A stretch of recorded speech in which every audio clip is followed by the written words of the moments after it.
Hello বন্ধুরা, কেমন আছো তোমরা? আশা করি তোমরা সকলেই ভীষণ ভালো আছো। আমার নতুন একটি ব্লগে তোমাদের প্রত্যেককে স্বাগত।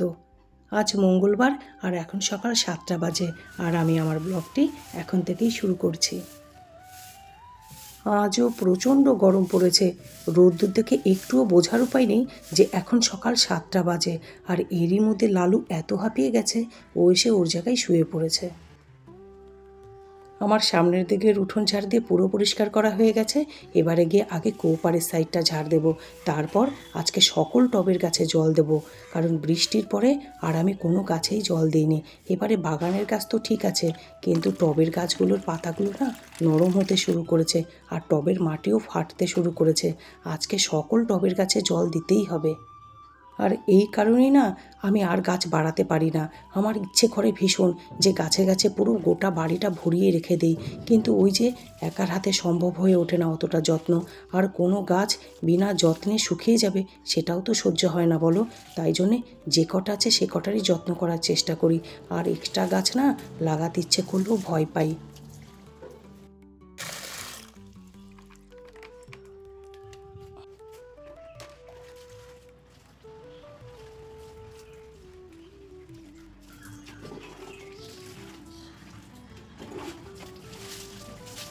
আমার সকল গাছে জল দেওয়া হয়ে গেছে।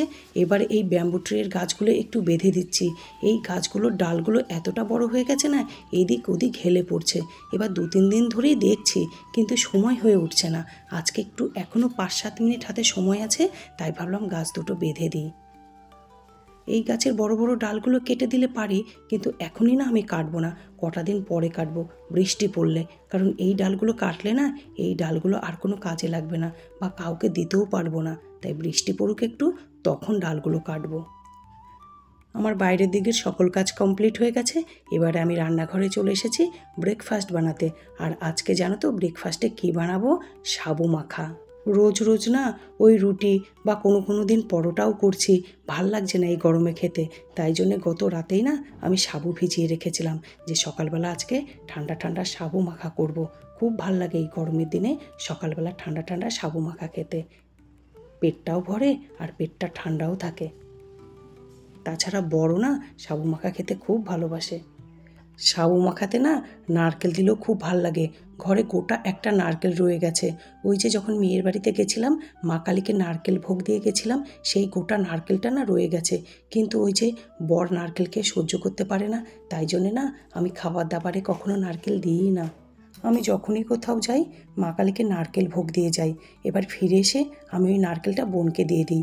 ও তো নিরামিষ খায়, কোনো না কোনো রান্নাতে দিয়ে ও খেয়ে নেয়। এবারে আমি আসার পরপর ও পুড়ে গেল, তো আমার না নারকেলটা দেওয়াই হয়নি, রয়ে গেছে। আসুক, আর 1-2 দিনের মধ্যেই তো আসবে, নারকেলটা ওকে দিয়ে দেবো। আমার ব্রেকফাস্ট রেডি। এবার গিয়ে আগে বরকে খেতে দিই। ও খেতেও বসে পড়েছে। আর এরকম রেডিমেড ব্রেকফাস্ট বানাতে কার কার ভাল লাগে বলো তো? আমাকে কমেন্টসে তোমরা জানাবে। আমার তো ভীষণ ভাল লাগে, কোনো খাটুনি ছাড়াই চট করে রেডি ইয়াম্মি টেস্টি ব্রেকফাস্ট।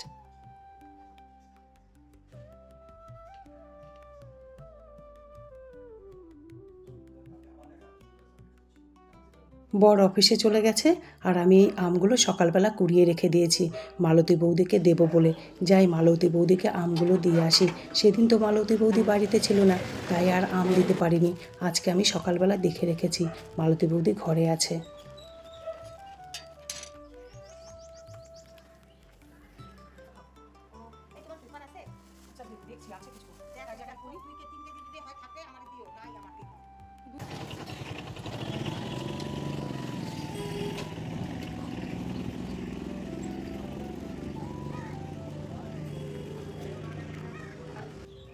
মালতী বৌদিকে আমগুলো দিয়ে এসেই না আমি চটপট ঘর পরিষ্কার করতে শুরু করেছি।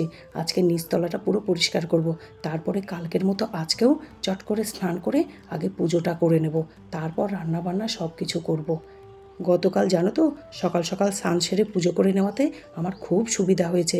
নইলে কী বলো তো, ওই 1টা-2টোর সময় যখন ঠাকুর ঘরে আসি না, তখন বিশ্বাস করো ঠাকুর ঘরে টেকা যায় না।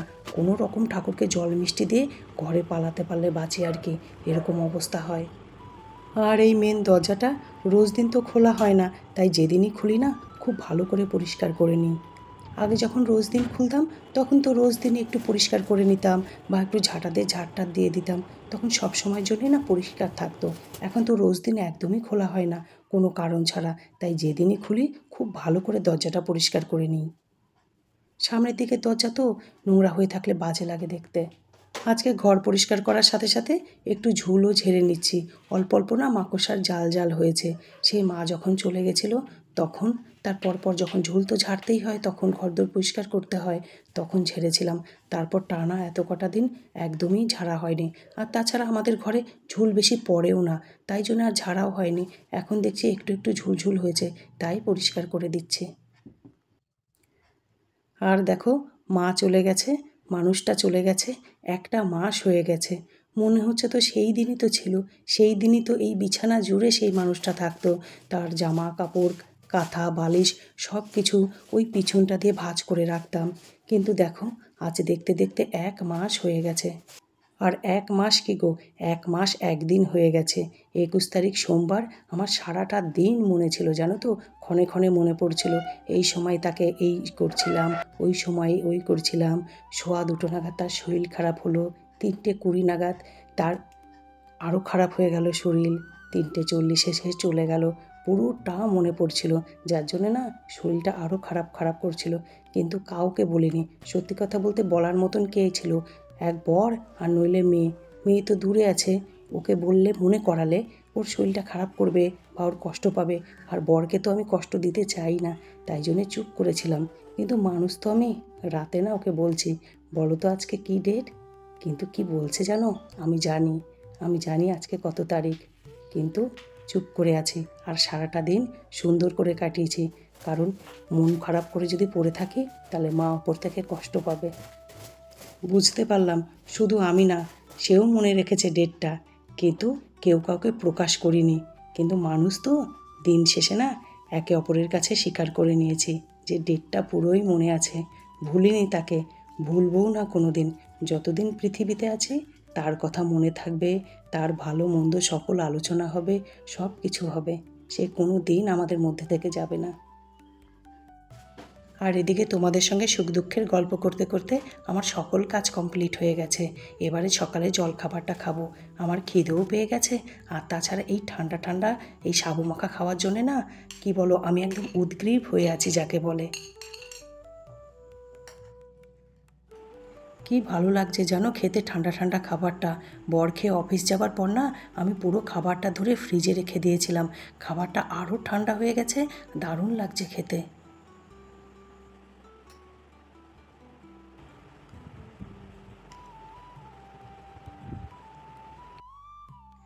আর এখন আমি স্নান সেরে ঠাকুর ঘরে চলে এসেছি।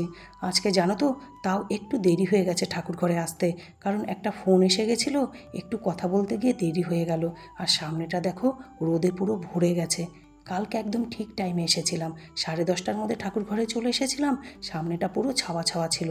আর আজকে দেখো একদম রোদ পুরো ভরে গেছে।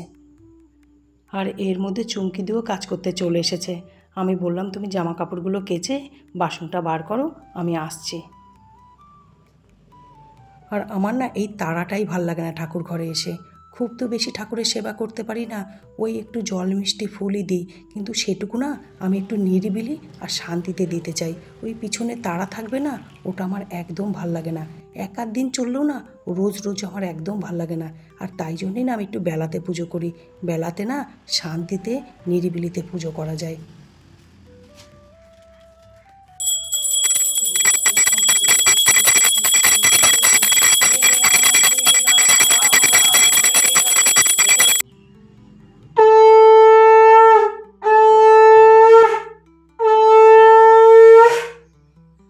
আমার পুজো করা কমপ্লিট হয়ে গেছে।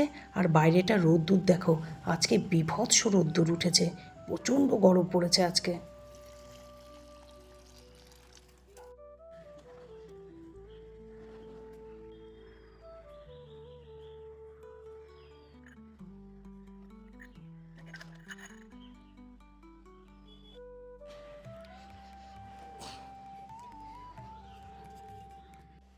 এখন বেশ খানিকটা বেলা, আমার রান্নাবান্না সকল কিছু কমপ্লিট হয়ে গেছে, কিন্তু এখনও খাইনি, খাবো একটু পরে। ভাবলাম তার আগে একটু গান প্র্যাকটিস করে নিই, কারণ আজকে বিকেলে না গানটা নিয়ে বসতে পারবো না। আজকে বিকেলে নাচের একটা রিহার্সাল আছে, সেখানে যেতে হবে। সামনেই 25শে বৈশাখ, নাচের প্রোগ্রামও আছে, গানের প্রোগ্রামও আছে, আবার রাতে এসে ভিডিও এডিট করা আছে। তো সব দিকটা তো ব্যালেন্স করতে হবে, তাই জন্য যখনই যে একটু একটু সময় পাচ্ছি সেটা করে নিচ্ছি।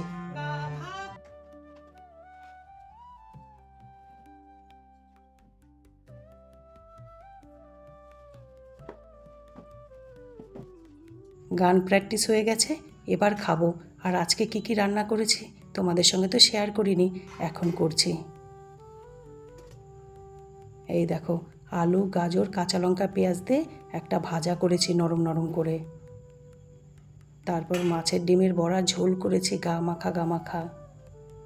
আর এদিকে দেখো, ডাঁটা আলু দিয়ে রুই মাছ, ওটাও গা মাখা, তবে এটাতে পেঁয়াজ দিইনি, আদা জিরে দিয়ে করেছি। আর এটা হলো লালুদের খাবার এবেলাতেই করে নিয়েছি, কারণ সন্ধেবেলা আমার সময় হবে না। আর তাছাড়া সন্ধেবেলা করলে না গরম থাকে, ওদের খেতে অসুবিধে হয়। ভাজার সঙ্গে একটু ডাল করলে ভালো হতো, কিন্তু আমার দেখলাম ডাল লাগবে না, এতেই হয়ে যাবে। তাই জন্যে না এবেলাতে আর ডাল করলাম না। আর তাছাড়া সময়ও হলো না। আর যদি বরের ওবেলা ডাল লাগে তখন ওকে একটু ডাল সিদ্ধ করে দেবো।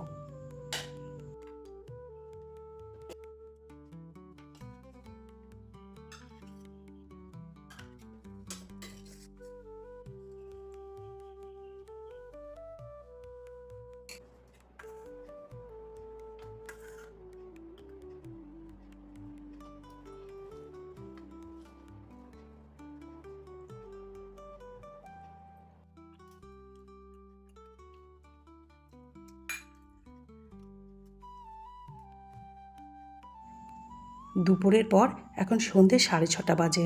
আমি নাচের রিহার্সালের জন্য রেডি হয়ে গেছি। 7টা থেকে আমাদের নাচের রিহার্সাল। তার আগে একটু লস্যি বানিয়ে ফ্রিজে রেখে যাচ্ছি। বর তো অফিস থেকে আসবে, ও নিয়ে খেয়ে নেবে। আর লস্যি বানাতে বানাতে মেয়ের সঙ্গেও ফোনে কথা বলে নিয়েছি, কারণ গোটা সন্ধ্যেটা তো আমি আর কথা বলতে পারবো না। তাছাড়া বাড়িতে এসে ওকে খেতে দেওয়া আছে, খেতে দিয়েই আমার আবার ভিডিও এডিট করা আছে। তাই জন্যে মেয়ের সাথে এই ফাঁকে কথা বলে নিলাম। আর দুপুরবেলাতে না মায়ের সাথে একটু কথা বলে নিয়েছি। এগুলো কি বলো তো, আর কিছুই না, নিজেকে ভালো রাখা, নিজেকে ভালোবাসার সাথে সাথে নিজের ভালোবাসার মানুষগুলোকেও তো ভালো রাখতে হবে, তাই না? তাদের দিকেও তো নজর দিতে হবে, তাদের দিকেও তো খেয়াল রাখতে হবে, তাদের প্রতিও তো কিছু কর্তব্য আমার থাকে, তাই না? সেইগুলো ব্যালেন্স করার চেষ্টা। আর এই দেখো, কথা বলতে বলতে আমি চলে এসেছি আমার গানের রিহার্সালের জায়গাতে। তবে এখানে আজকে অন্তত আর কোনো ভিডিও করব না। যদি পারি অন্যদিন একটু ভিডিও করে তোমাদের সঙ্গে শেয়ার করব। এখন রাত্রি 9:15 বাজে। আমার নাচের ক্লাস কমপ্লিট হয়ে গেছে, বরের সাথে বাড়ি ফিরছি। আর আজকের ব্লগটি এখানেই শেষ করছি। আবার দেখা হবে নতুন একটি সুন্দর ব্লগের সাথে। আর ততক্ষণ আমার বন্ধুরা, তোমরা সকলে ভালো থাকবে, সুস্থ থাকবে, সব সময় হাসি খুশি থাকবে। আর আমার ভিডিওটি যদি তোমাদের ভালো লাগে তাহলে একটা লাইক করবে, শেয়ার করবে, আর প্লিজ আমার চ্যানেলটি সাবস্ক্রাইব করে দেবে।